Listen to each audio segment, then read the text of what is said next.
Hello, we are Arabella and the Heist. You're watching Concert Junkies with Rob John.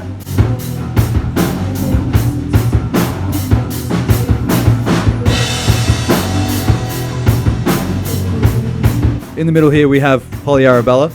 Our man on the far side, that's Dan, he plays the bass. This is Joe, he plays the six string. I'm Luke and I play the drums. First question is, how did we all meet? I think Holly should probably take this one because it's all around you. Well, I was a solo artist for a long time and I decided I really needed a band, and these guys sort of fell into my life in weird and peculiar ways. And we just sort of all ended up playing music together and formed a band, I guess. The next question, who influenced you to start playing music in general? Should we take this one each? Dan, you want to go first? I'd like to say my dad is a pretty good influence, and just without him I don't reckon I would have started playing music, so cheers Dad.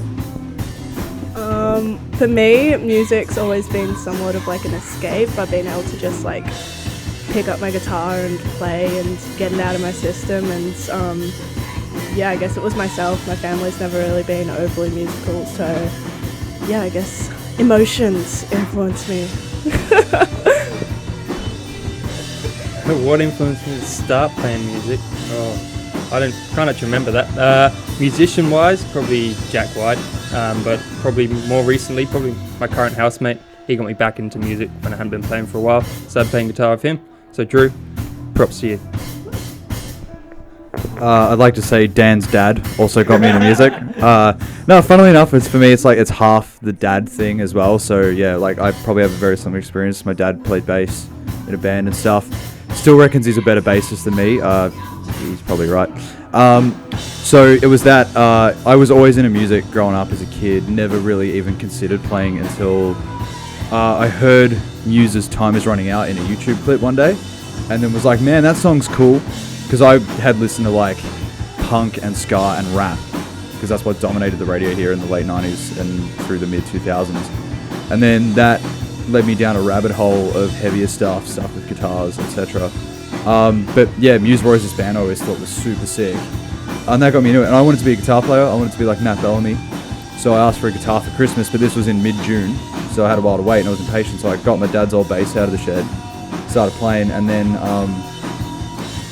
my dad was like, look man, there's a million guitarists out there, no offense Joe, but you know, good bass players never out of work. So that got me into it, and then I kept playing. My sister started playing drums, so I took lessons thinking, oh, that'll make me a better bass player. A couple of years later, she'd stopped playing drums. I was still taking lessons. That's it. So just, half musical family, half just music's cool, I guess. I don't know. So the next question is, when you go on tour, what do you have to have with you? Last time I did a big overseas tour, I was probably like a 5-week haul. Besides the essentials of like a pack of darts, I always love, you gotta have like a good book or something. That's the biggest thing you gotta combat, is the boredom. Not the boredom, but like when you're on the road and it's like, okay, cool, we've got a 6-hour drive to the next gig. Like, no offense guys, but I don't think I could talk to any of you for just 6 straight hours without just like so yeah, something probably to deal with those sections of it, the parts that aren't super fun. Drum kit's also pretty essential usually. What do I have to have on the road? I'd probably go on the same vein as Luke. Headphones are a must, with some sort of music or video playing device, and snacks, because you never know when you're going to get hungry, and there's not often a service station to buy food. Snacks are definitely an essential. For me, my list revolves a lot around food. I can't go on stage without having a Powerade in my system. It just sort of snaps me into gear. But snacks, entertainment, headphones to block these guys out, and food. Food's always a must. Always need a blanket, always need a pillow. They're pretty essential. I reckon the bass is pretty big. That's definitely one that you need. Maybe your guitar lead. That's yeah. And then like, yeah, just a lot of stuff that you'd really think you'd need. You also need a positive attitude, and you need to have fun. That's the main thing. The next question we've got on the list is, if you weren't doing music, what would you be doing? I would still be studying music and the industry itself, and I would also, I think, probably be in a job that I hated, and not playing music would make me very sad. So, Joe, what about you? Well, to be honest, probably doing the same thing, just without the playing music, so not much. And that's probably the honest answer. Yeah, I'm gonna double down on my answer of playing video games. No, I think I've always been an educator, like I'm a music educator, but without music I'd probably be doing something similar. Or I mean, before I decided I wanted to play guitar and not make money, I wanted to be an astrophysicist or a psychologist. So maybe one of those things. I don't know where it all went wrong, but here we are. About to say, I could never see that happening. I'm smart. You're smart. Okay. Well. Oh, God damn. God damn. I never said I was moving on. I'd be making bread. So for real, when we found Dan, he was still working at a bakery. He was an apprentice baker. So he'd get up at like whatever time and just make bread. Like we'd finish a rehearsal and I'd be like, yeah man, cool. What are you doing later? I'm gonna go home and hang out and probably just like drink some beers or whatever. And Dan would be like, I'm gonna make bread. And he would just have this soulless look in his eyes. He's dead on the inside. But it always meant free bread for us. So there was a solid moment there where we were just, entire diet was just carbs. But still is, like, you can't go wrong with carbs. Your favourite venue to play and why? Have we thought about this as a group? I've got a personal answer. There's two. On home soil, it's the Evelyn Hotel in Melbourne. It's just, I don't know, if like, it's almost like I have home ground advantage when I play there. Like, I just feel great. So the best gigs I've ever played here have been there. The other one I got to give a big shout out to is Home. It's literally called Home in Chicago. I played like the gig, that one night you had, which was the gig, that one, and it was there. We were first band on the bill, and there was still, I would have a guess at maybe 1,000 people in that band room. It was just packed. And it was awesome. They loved us. They'd never heard of us, and it just went off. It was great. So yeah. Favorite venue? Probably the Northern in Byron Bay. Played there a couple of times. It's great up there.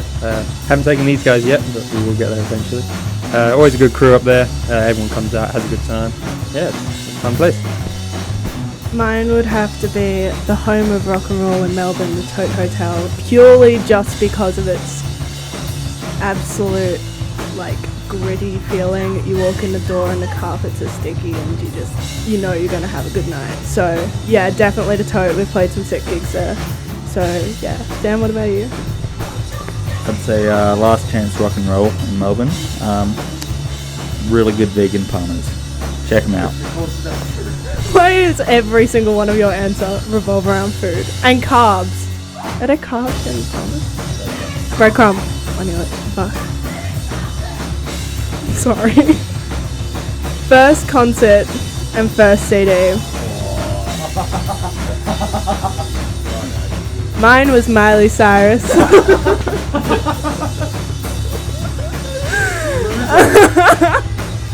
I went to see Miley Cyrus before she chopped all her hair off. It was a great experience. My first CD actually was a bit cooler. My dad gave me a compilation of The Damned, and like 10-year-old me thought that was really cool. So yeah, what about you, Joe? Yeah, I got this one looked up. No, mine's actually a serious answer as much as it sounds like a joke. First concert was Rise Against, supported by the International Noise Conspiracy. I want to say it was the 7th of April, 2008. It was definitely 2008. It was definitely in April because I just turned 14. But I remember going because the first time I went to a gig like a real one. And you know, I went with my friend, like a family friend who was 18. So I went to the city like without my parents. Like we got the train. Like it was super cool because I was like, man, this is the first time I'm like doing a real thing. Like, it's grown up. I felt like a big grown up, cool guy walking through the city. I was 14 and probably dressed not cool. It was a good gig though. And then first CD was Linkin Park's Hybrid Theory, which I paid for with my pocket money when I was like 8 or something. I don't know. It was like really little, but I just really liked that song in the end that was on the radio. And then discovered a bunch of other great songs.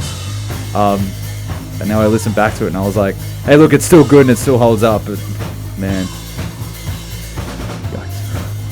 Was Mini Luke literally like you just shrunk with the facial hair? Yeah, I had and and like the baggy jeans and like. Okay, Joe, have you got your answer yet? I really don't know. Dan? First concert, The Amity Affliction. That's pretty good. That is very cool. First album, The Amity Affliction. Are you a little bit obsessed? Yeah, I can tell. Joe? Well, I can't remember the first CD, but first concert was The Darkness. Yeah. Jeez, that's not bad either. Yeah, so, yeah, it was The Darkness. I can't remember. I have no idea. But it was during the One Way Ticket to Hell and Back tour. I do remember that. Why does everyone else have really cool answers? Miley Cyrus was cool. Yeah. Gosh. The next question and the last question we've got is which band would you perform with at which venue? Have we thought about this as a group? We had a chat about it. Dan and I had a chat before. We're currently in the studio now, so we were having a walk down the street. We're having a chat about this. We said Royal Blood on home turf at Festival Hall, because that would be a lot of fun. What about you, Joe? You thought about this? That would be pretty good. I haven't actually thought about it, but that's good. Might be the guy that's got a personal answer. Yes, you're gonna be the guy that has a personal answer. I've dreamt about this. I've dreamt about this one. 9 Inch Nails played a gig at Webster Hall in New York City where they played the Downward Spiral start to finish. My favorite album of all time. It's like the only time they've ever done it. If I could be playing like just any instrument in that band, except for like I wouldn't want to be Trent Reznor, but because he's the reason why. But anyone else in that band, that's the gig I would play. If I could just play any gig with any band, like I would literally just be in the band. Supporting Royal Blood would be sick though. At Royal Blood.